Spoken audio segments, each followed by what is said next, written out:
For those who might not have known, and yes, the layout is in bad shape, storage reasons.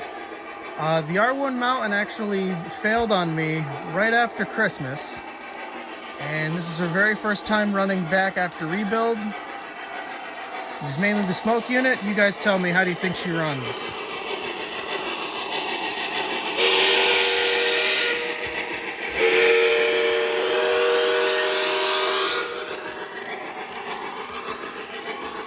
We'll admit the whistle steam looks just a little bit too faint, but I can always mess with that later.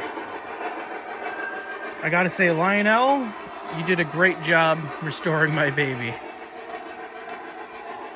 I want to thank you guys, everyone who's been patient with me with lack of uploads. It's really mental health reasons I've just put off making stuff, but I gotta say, just seeing this thing run today makes me super happy.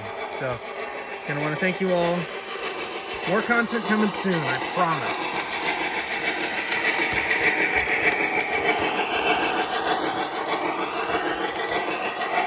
And if you couldn't tell, I got a new iPhone for the camera work, so gonna have to get used to this little thing.